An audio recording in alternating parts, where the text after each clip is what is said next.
I was suicidal when I was younger, and it really affected me afterwards. I'm always the rebellious one that talks about things that breaks boundaries and things that people are very uncomfortable with. Someone had said this to me on a podcast. It's like you spend half your life building an ego and the other half of your life dealing with the repercussions of your ego. Not to talk shit about anyone. My ex is a great human being. It's nothing to do with that. It's about stepping into your own power and believing in who you are and what you are able to do for yourself. He came up to me and he was like, "Oh, hello, Mrs. Hamilton." And I was like, "Oh, Mrs., this one's different." I turned around from the bar and I just saw her. I'm like, oh my God, that's gonna be my wife. Do your duty, do your best, do the best that you can, but you can't control the outcome. You flew in just for a date. Yeah. Yes. Insane. I mean, if that is not levels, guys, I don't know what is. Hello, everyone. Welcome to Decoding Quirks.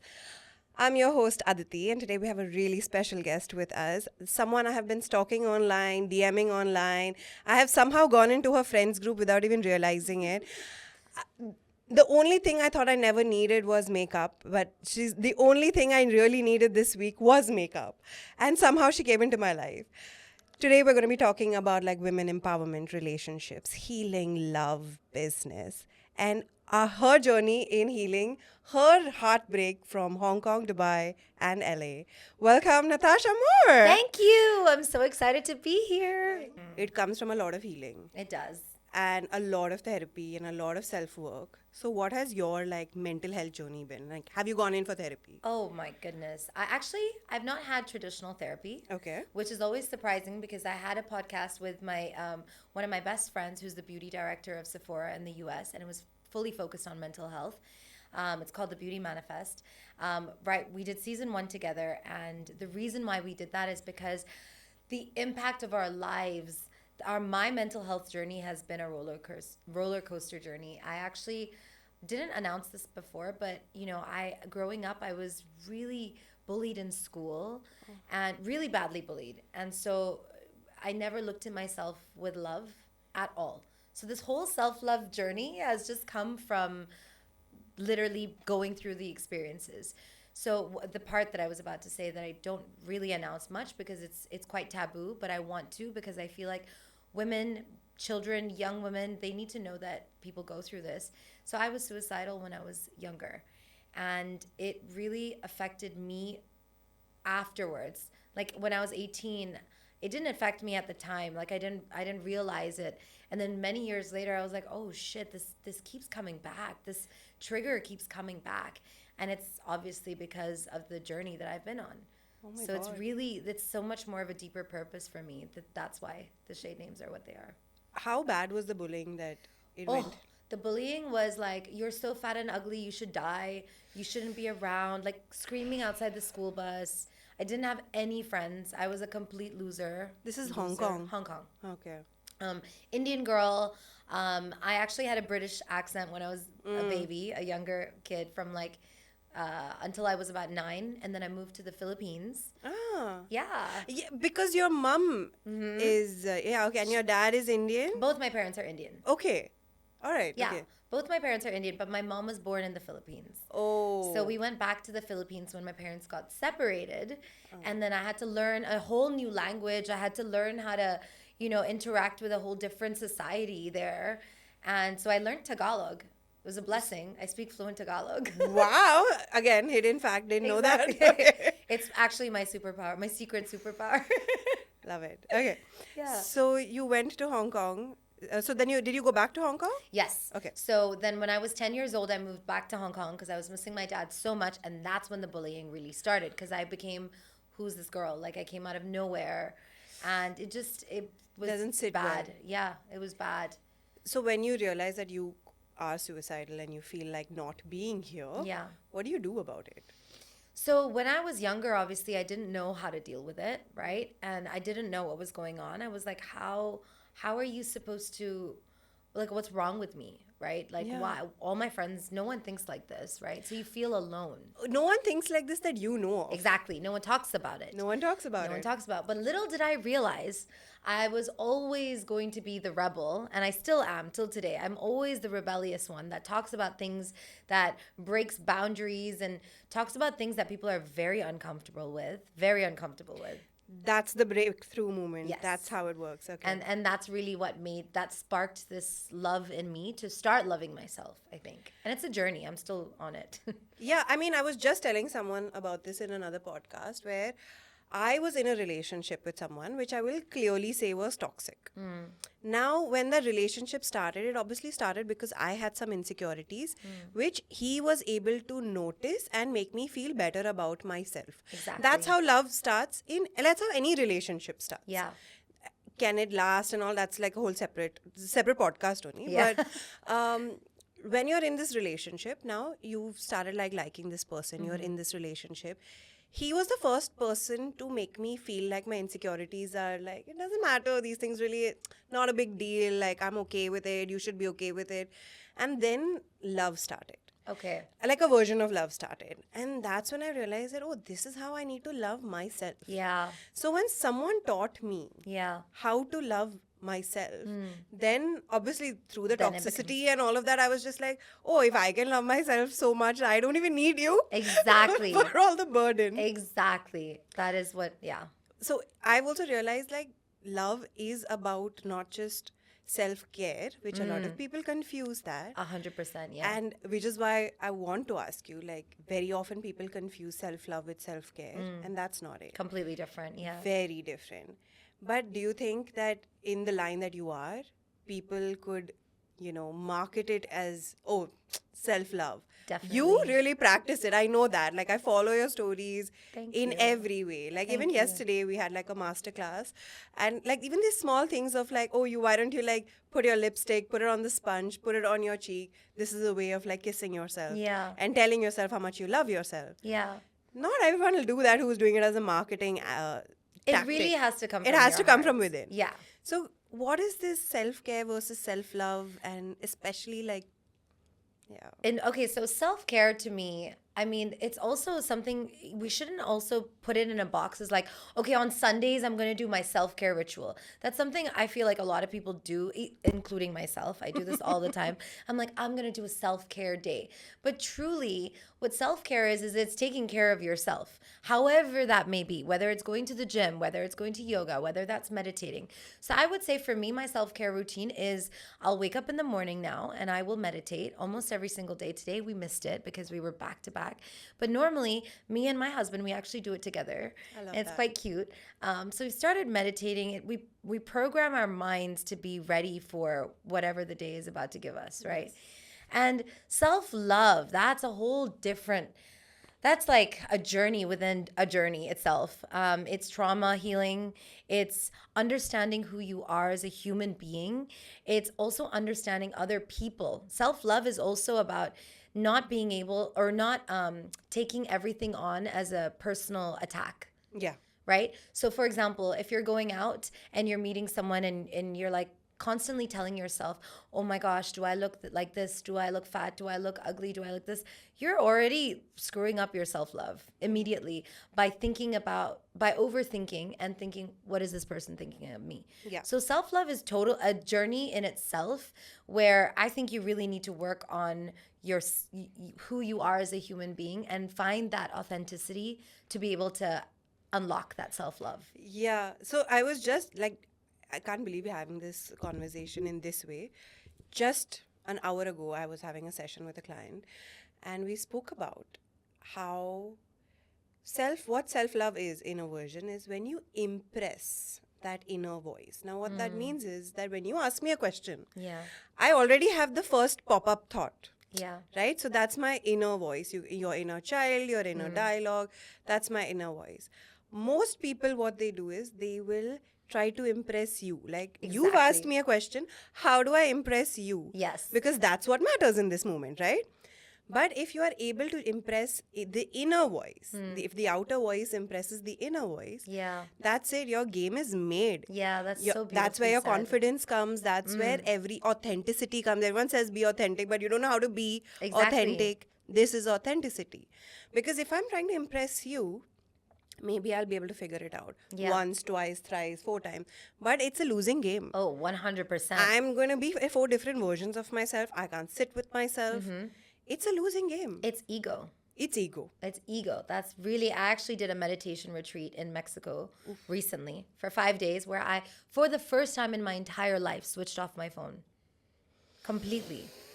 Okay. That was really That is just tough. giving me a little bit of like For the anxiety. first, I never thought I could do it. I was like, yeah, I'm going to try. My whole team laughed at me. They're like, okay, yeah, right. You try switching it off for 1 hour. And I was like, no, I'm done. I need to go within now. And I really need to figure out what is going on. And I learned so much from this. And the main thing that came out of it really was how we are constantly overthinking. And what happens is, it's actually like, the best way to put it right is when we're in a crowd full of people, we're constantly, especially me, I'm in the beauty industry, we're constantly bombarded by people around us that we're like, oh, what are they thinking of me? And that's when the ego comes and plays a role in your life. And as soon as you drop that ego, I just feel like you're just flowing better in life. Yeah, I know what you mean. It's like dropping that perspective. Yeah. Because ego technically is your protector. It's like your bodyguard, but it's like your AI bodyguard. You can give it the rules. Yeah. And it will follow it to the T. True.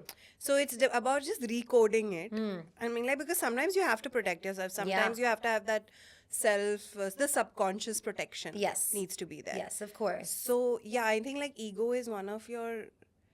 someone again had said this to me on a podcast. It's like you spend half your life building an ego and the other half of your life like dealing with the repercussions of your ego. Yes, that's very true. Yeah, and like your ego is everything that you've gone through in life. Like every small trauma or incident, it's building up to that code. Exactly. So like going into therapy, healing. All these things is a version of like resetting it. Definitely. So what do you do now? What do I do? Yeah, what are your like modalities of healing? So I've done quite a lot. I have done the spiritual healing. I've done past life regression. I've done trauma releases. I go deep. And I truly believe that I also am quite woo-woo like that. You know how you mentioned earlier? Yeah. The matcha lover, the LA girl. But it's actually a lot deeper. I didn't realize that I was like this until I was 25 when I got married for the first time, and I got divorced when I was 28. And during that period was when I had my first spiritual encounter with a healer. Her name is Sonal, and she's in Thailand. She's in Bangkok. And I really tried for this not to happen. Someone said, "Oh, you should go speak to her." I'm like, I don't believe in all this. No, thank you. This is not my alley. And I was like, no, I'm not interested. Anyway, I have to go to Bangkok to see her. I'm not going to Bangkok anytime soon. The next day, a client called me and was like, hey, I have 7 people I want you to do a masterclass for. And I'm like, in Bangkok. And I was like, wait, what? And then at that point, I was like, yeah, but like it's going to cost you this much and I'm going to have to fly like this. And they were like, yeah, sure, no problem. I'm like, okay, God, the universe, whatever you want to say is making me do this. And it was my first entrance into this world. And since then, I have just trusted or tried to start trusting the universe more and more. Trusting the signs. Trusting the signs majorly. I truly believe now, I think that every time I've hit a rock bottom moment, and trust me, I hit rock bottom moments. We all do. Anyone who says they don't, I feel like it's hard to believe. How can you not be sad or low in life? Like, what are you? Exactly. Like, come on. It's a very normal human thing to feel low and to feel constantly judged, right? And that's actually where I realized that everything that's been hitting me negatively, I'm able to bounce back a lot quicker now, because as soon as something bad happens, I'm like, no. This is a lesson, and the sooner I learn this lesson, the sooner I will get over it, and the sooner something magical will come. Oh my God, I love that magic part, because that is exactly true. So I'll tell you my thing about the signs. I think I told Akash earlier. Tell me. Yesterday, but I was sitting, I think about a year ago, I was sitting and getting my nails done in a salon in Bandra. Okay. Also love Bandra. Yeah, love. If there was anywhere I could live in India, it would be Bandra, for sure. Bandra, It's my 100%. favorite. Okay, getting my nails done, and I'm having this conversation with, the people at the salon.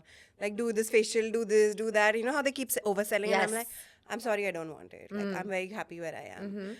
And there's this girl sitting next to me, and she's like, the way you said it, you seemed really like you worked on yourself, or you seemed like you've really like figured it out. And then I was like, yeah. And then we started talking, and then I realized that like I'm like half Dubai, half Bombay, and she's like, oh my god, I mean, I'm trying to do the Dubai move, and we spoke, and then we added each other on Instagram, and then a few days later, a few weeks later, I saw you on her story. Oh, This is Preeti, which Preeti? Miss Mundra. Oh, Yeah. my Preeti. Okay, okay. Okay.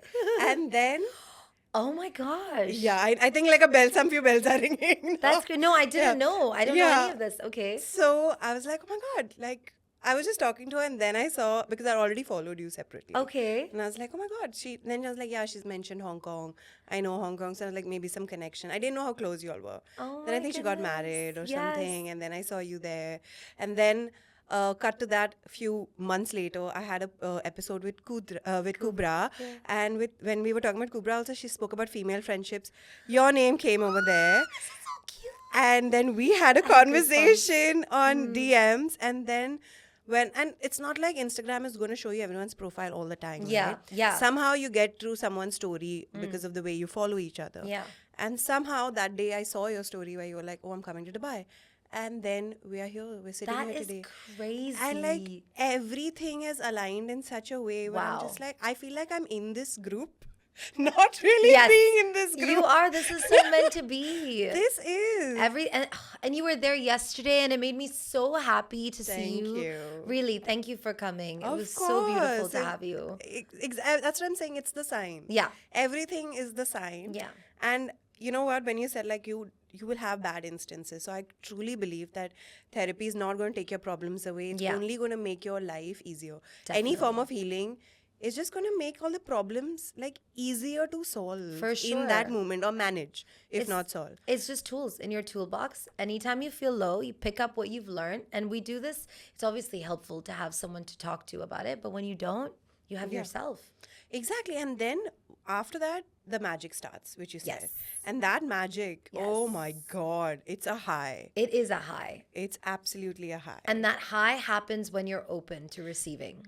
That's true. You have to be open to receiving. If you're going to be self-critical and Yes. critical about like the logic of how will it come and on, it'll never come. Exactly. It'll never come. Yeah. I love how aligned we are. Exactly. I love it. You know, I just want to like tap into the divorce bit a little Yeah. bit because you've spoken about I'm it open. earlier. What happened in that point when you realized that you had to choose yourself? Because it's hard for people to choose themselves. You know, I always say this. I was much more fearless when I was younger. Now I'm like, I actually am inspired by the younger me. That not the youngest me, not that younger me, the younger me that was bold enough to say, you know what? I deserve something else, and I deserve something different. Not better, but different. I know there's more for me, and it was the trust in myself and knowing that and trusting the unknown. I don't know how I trusted the unknown before. Was it like a gut inner It was a voice? gut, inner voice. And I just knew that there was something else that was out there for me. I just had launched my brand. I emptied my bank account to launch Natasha Moor Cosmetics. And I was sitting there. I remember this very clearly, this story. I had called my mom and I'm like, Mom, it's official. Like, I'm getting a divorce. My parents had said, they're very supportive, but they were like, you know, Natasha, give it 6 months at least. Like, try. You know, you had this big fat Indian wedding. Everyone says that, by the way. Try. Don't, just try. And I'm like, all right, I'll try. I was sleeping in my office for 6 months. And it was the story of my life, right? I was like, then. yeah, I was saving money to launch my brand. I was like, no, I have to do this, right? I'm on a mission. And I didn't want to ask anyone for help. So for the 6 months, when that time ended, I was like, guys, as I mentioned to you, I know I'm a stubborn child. I'm a Taurus. And so they were like, must try, must try. I'm like, I did what you said, but I know what I want. And this is what I want. And then they finally were like, okay, you know what? We agree with you. So my mom actually came with me to pack my home up. But at this period, I was a makeup artist traveling internationally every couple of days. So imagine I was like landing in Hong Kong. I had one day, pack all my suitcases, fly to Indonesia, fly to Mexico, fly to Italy. So I had barely any time. And it sounds a lot more glamorous than it was because I was basically homeless, right? I had my parents' homes separately, mom and dad. but I wanted to stay. I didn't want to live there, so I lived in my office. And so I remember packing up all my stuff with my mom, who's also divorced. I'm close to both my parents. And so she was looking at me. She's like, everything will be okay. I promise you, everything will be okay. Then randomly, out of the blue, this healer from Bangkok, she calls me and she's like, Natasha, I don't know what you're doing right now, but whatever you're doing, you're in the right direction. And I'm sitting there crying on the floor, packing my wedding album up. It was a very emotional. I was like, am I making the right decision? Am I being stupid? Am I just throwing something away because I think that there's something out there? Also, because everyone told me, after this, you have to be aware that you might never get married again because no one will marry you. I hate that. Yeah. I hate when they tell people not to get divorced because they're not going to find someone better. What a cheap mentality, It's man. so Such a stupid. lack It of... And that's why I speak about it so much. Not to talk shit about anyone. My ex is a great human being. It's nothing to do with that. It's really just it's about stepping into your own power and believing in who you are and what you are able to do for yourself. Absolutely. And not relying on another human being. Heartbreaks are sad. Heartbreaks are really sad. Yeah. But the power that comes from a heartbreak is the most impactful, I think. Yeah. So I think heartbreaks are very necessary. And I think it's what shapes you as a human being. Because if it wasn't for that heartbreak, I would not be where I am today, for sure. Not just in terms of work and life, but in terms of the human that I am and the empathy that I have, right? So anyway, I was in LA on a business trip, and I was like, because of this situation, I had been so closed because I was in a long distance relationship. So I had been closed off to the world because I was like, I don't want guys to hit on me. I don't want it to happen, right? Or you want to be respectful to your partner. But you don't realize you also end up shutting down who you are. Because you're not talking to strangers anymore. You're not talking to people. And the work that you're doing, you are going to be meeting new people every 3 days. Exactly. And so I'm in Los Angeles meeting people every single day. Sorry. I'm just saying we tend to minimize ourselves. Yes. Especially as women, generally yes. we minimize ourselves. Yeah, for sure. Which is not even I'm in a relationship issue, but it's just you have to be smaller in this room. Always. And I wouldn't have eye contact with men because I didn't want them to think, I'm flirting with them. But now, and I think it's until you meet the right partner that changes. Yes. Or until you start to, first it's until you start to realize who you are, and then you tell that new partner who you are. So I was in Los Angeles, and then I was like, you know what? Yeah. Screw this. If I'm going to be dumped, I'm freaking awesome. It's fine. Yeah. I'm going to come back 50 times stronger. And I just went on different dates every single day. Wow. Yeah, I was like, I'm More in power. LA. No one knows me here. I've never really done this. I was in a relationship for 10 years, and then I was dating someone for 3 years. So I was like, I've never really gone on random dates since I was 18. Yeah. So I'm like, okay, let me just see what this is like. I took every date as a business meeting. Unfortunately. It's an interview. Yeah. Every first date is an interview. It was so much fun. I was like, this is cool. And everyone was like, dating sucks. I'm like, it's your perspective. Switch it. Switch that mentality. Go on dates with people, but don't judge them also. Just if it doesn't work, it doesn't work. It's fine. Yeah. And then Mr. Morrison, I met him on Halloween. We were at Soho House, and by chance I was there. I wasn't supposed to be there. So no friend connection, Nothing. No reference? Absolutely nothing. Just a man. Kismat. Yes. Kismat and a man wearing lederhosen. Which is something I would normally not be attracted to. Do we have a picture? Yes, we do. We'll do it. Okay, we'll do it. Yes, and I was in a race car driver outfit. Yeah. And he came up to me and he was like, "Oh, hello, Mrs. Hamilton."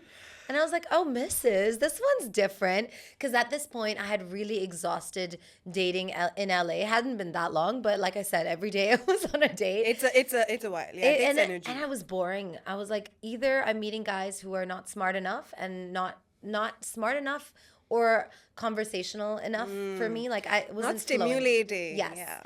Yeah. Or they just... I wasn't physically attracted to them. So I was like, oh, damn, it's either or. And I kept getting that. So also that night, Halloween night, I got the weirdest pickup lines like, hello, are you the finish line? Oh my God. It's happening again. The cringe is happening again. Stupid pickup lines. And so when he said that, I was like, oh, this is cute. He said Mrs. Hamilton. He's got some creativity to him. And we started chatting. And this lovely man, actually, I can't remember the full story of how he did. He says it really well. Okay. If you want him to interrupt and do this, We'll bring you on. you can jump in right now. You want to actually say the Yeah, story? come here. Come tell on. the story. Come on, tell the story. I'll sit on your lap. Why not? Why not?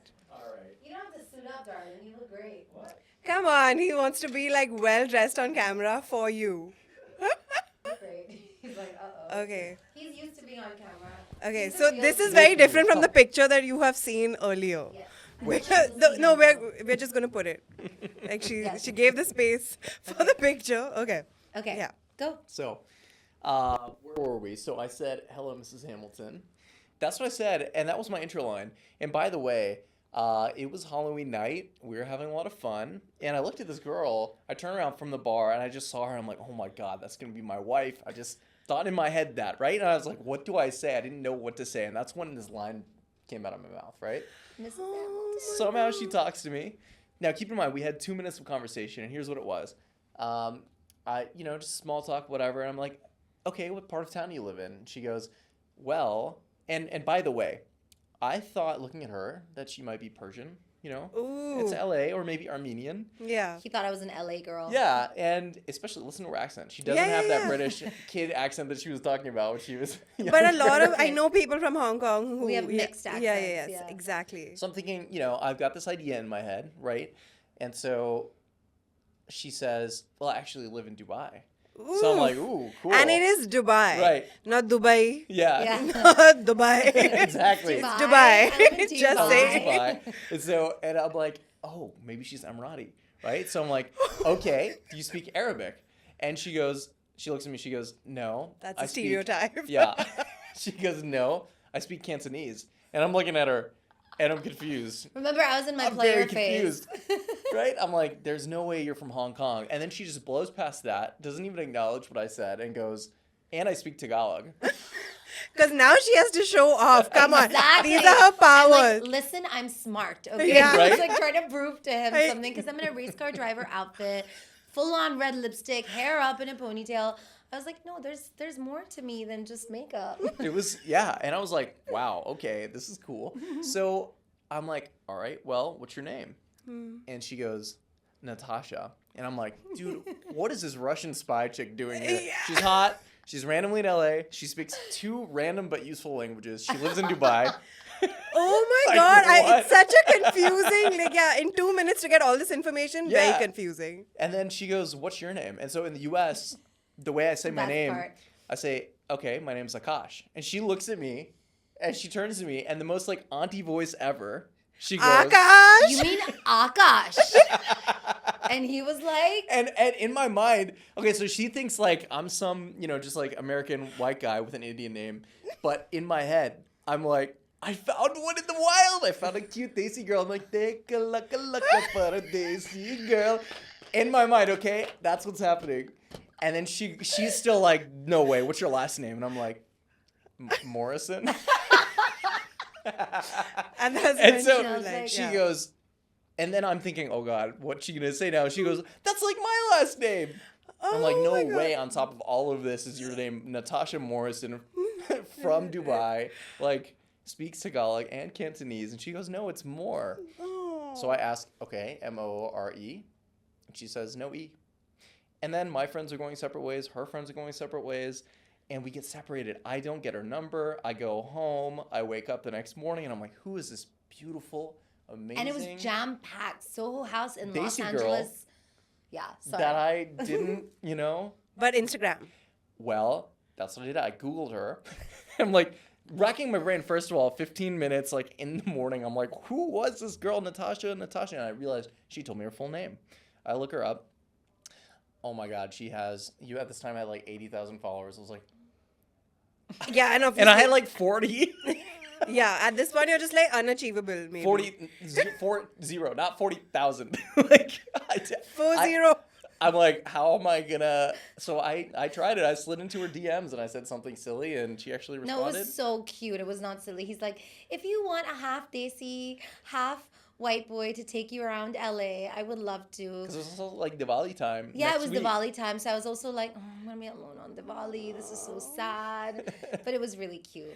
Okay, so you responded, not like some No, I Instagram. responded. Like, She texted me. okay, No, I She no responded. one gave me was her handling number. your account. No, it was I just don't- you. Okay. She did Yeah. stalk me on LinkedIn apparently. I stalked him first. I was like, oh, CEO, we can talk now. Because also remember, I was meeting a lot of guys who were just like, I couldn't have conversations with them anymore, not about business, and I like doing that. Exactly. And then if I would talk to them about business, they'd be like, oh, what's wrong with this And they'll be girl? like, also, why is a girl talking to me about business? Like, come on. man. Exactly, Like, exactly. Come on. Whereas when I met him, or when I did my research on him, I'm like, oh, biotech, oh, CEO. Okay, we can talk. Yeah. So then I was like, okay, yes, we're going to do this. We're going to go on a date. So we went on our first date, and it was absolutely This magical. is 3 years ago, 3.5. yeah. 4 years Almost ago. 4. after COVID. Yeah, November Yeah. 21. It was like During COVID. I actually got COVID Delta strain like 2 months later.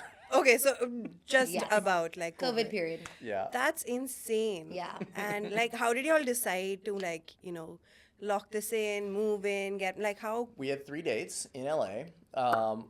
Saturday, and then she's like, "Oh, and that's it. I'm gonna leave." And then she told me, "But maybe I'll move back in March." And I'm thinking, okay, what is her actual plan to get a visa? Because it's quite difficult, right? And so I was like, I'm gonna lose this girl unless I chase her. So we're texting. I'm like, "What's your plan for New Year's?" And she's like, "Well, I'll be in Dubai." So next thing you know, You've flown I here. booked I a trip. said- no, I and said- I'd never been in the Middle East before ever. Yeah, And I was he's like, never been. And I was like, actually, I could use a kiss on New Year's. Boom, flight booked. Wow, that's insane. That's Yeah. I mean, you know it what? just went from there. I was And just- by the way, the next week after that, so I came for 1 week from December 31st to January like 7th. Huh. And she was supposed to come to New York City and then she had a bride in the Dominican Republic.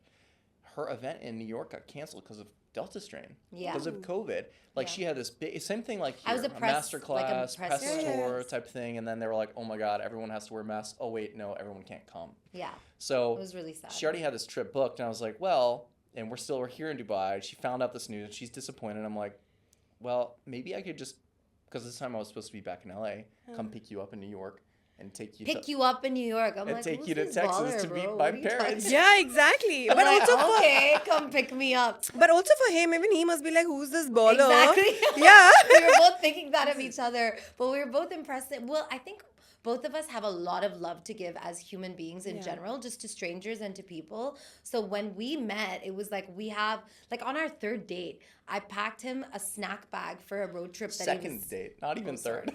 Wow. And I remember sending my friends a video like, oh, this guy's going to think I'm a complete loser and never speak to me again. Well, yeah, because the second date was supposed to be our last one, and then the third date, actually, I was doing a road trip from LA to Austin. It's 3 days, and instead of completing it, I had a meeting in Phoenix, sort of like a third of the way, and then for the night, I left my car. I flew back, and then I had a date with her. It was our third date before she left the country, and then I flew back. you You back? flew in just for a date. Yeah. Yes. Insane. And then I I was mean, like- if that I is was not like- levels, guys, I don't know what is. I had to figure out a way to keep her because it's like this girl, I could tell. Also, by the way, weird fact: the first date, I found out your dad and my mom were born in the same city. Lucknow. In Lucknow. Dude. So it was like, what? Like, if you're looking for signs, you passed it all. These are signs. Also, how did I meet an Indian guy, half Indian guy, whose family is super desi in America? And like, it's just so. Crowded Soho House. Yes. It's not possible. Yeah. Totally random. I think it was meant to be. It was just meant to be. Yeah. So, okay, you all got married. Yes, we had our civil wedding. We still have a big fat Indian wedding. Okay, to am I plan. called? Am I called? Of Am I course. called? Sorry. Obviously. Are you calling me? Of course, of course. Are you kidding me? This is Like now it's on camera, guys. You You'll can't- actually really like the concept. We can't say what it is yet, Okay, fine. but it's gonna be something fun and cool and It's gonna be different. exciting. Cute. Different. Okay, so you all got like the civil marriage Mm-hmm. done. Okay. But whatever happened was the most perfect vision of it to actually It was the happen, right? best way. Because you have a vision of what's going to happen, but it's not ever going to go that way. Exactly. Actually, this is something I tell my clients, and maybe you'll be able to help me here. as well, because y'all both do a lot of pitches, I'm sure, right? Regular. Yeah, exactly. So I'm just like a regular business day, y'all are doing a lot of pitches. Now, a lot of my clients are perfectionists, right? And they'll be like, okay, so I always say, like, look at it as your pitch. Yeah. This is the pitch. This is what the vision is. Nothing always goes 100%. Exactly.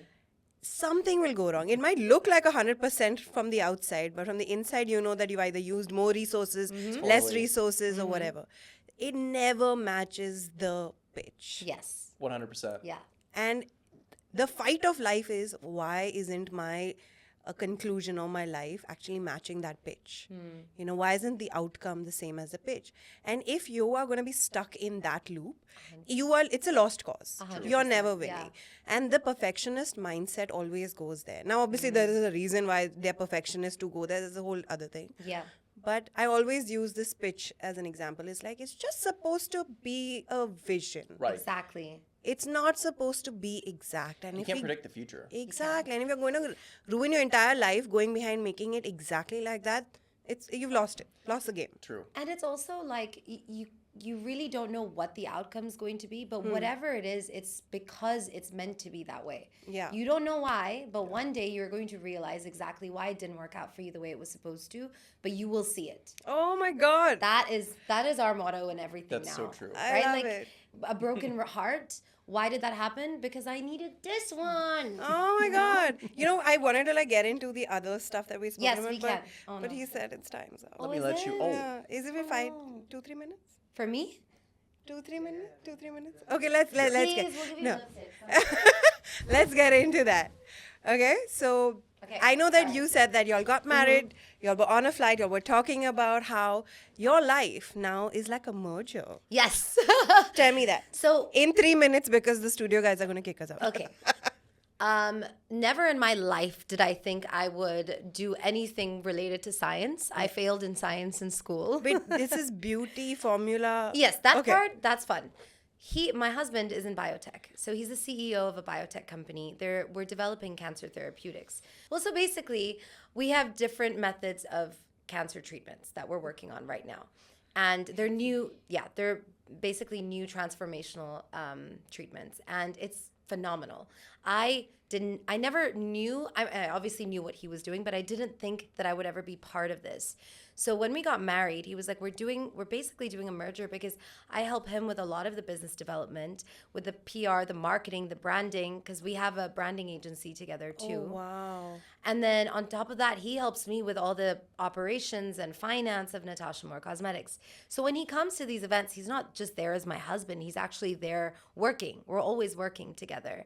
And we decided to do this because, one, we both have the same mission in life. We actually really want to create a big impact, and we have a big purpose.